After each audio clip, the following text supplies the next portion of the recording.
De nombreux coachs en amour et en relation mettent souvent un point d'honneur à apprendre aux autres les capacités à avoir pour entrer dans une relation, savoir séduire et connaître la fonctionnalité d'une relation amoureuse. Cependant, ils oublient souvent de citer qu'il existe un lien entre votre façon de vous percevoir et la relation que vous entretiendrez une fois en couple. Pourtant, cela est très important pour avoir une relation saine et épanouissante. Nous vous expliquons pourquoi. L'amour de soi est important pour avoir une relation saine. Votre estime de vous va vous permettre d'avoir des relations épanouissantes, c'est-à-dire une relation où vous et votre partenaire serez sur le même pied d'égalité et où le respect régnera. Cette estime est composée de plusieurs éléments, à savoir la connaissance de soi qui inclut vos valeurs, vos limites, vos projets et vos centres d'intérêt. Elle est importante pour pouvoir communiquer à l'autre ce que vous aimez moins et ce que vous ne voulez vraiment pas. Grâce à cela, vous allez finalement être vous-même. Paradoxalement, si vous ne vous connaissez pas d'abord vous-même, comment pourriez-vous alors vous affirmer? L'acceptation de soi aussi est la clé.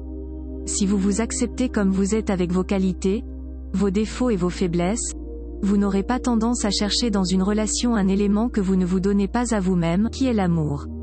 Vous ne vous mettrez donc pas en couple parce que vous en aurez besoin mais parce que vous en aurez envie. Ce sont deux choses très différentes. Si vous en avez besoin, vous allez vous sacrifier pour l'avoir à tout prix.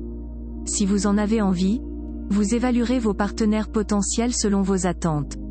La recherche d'accomplissement prouve également votre estime de vous. La relation ne sera le centre de votre univers que dans le cas où vous êtes à la recherche d'accomplissement. Cela ne veut en aucun cas dire que vous allez délaisser la relation, mais plutôt que vous mettez à leur place chaque domaine de votre vie sans qu'il y en ait un qui va l'emporter sur les autres. Un équilibre se crée alors.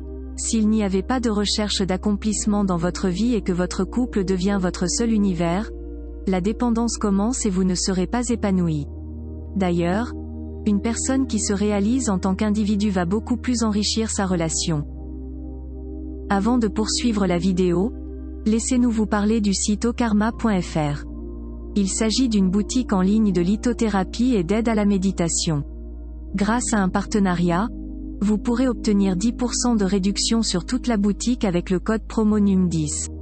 Alors profitez-en, le lien est en description de vidéo. Cultivez l'amour de soi. Travaillez sur votre dialogue intérieur négatif. Identifiez les phrases négatives que vous vous envoyez régulièrement de façon consciente ou inconsciente. Transformez-les en phrases positives vraies, tournées vers le bon côté de la situation. Ayez des phrases qui vous soutiennent. Faites un focus sur vos qualités.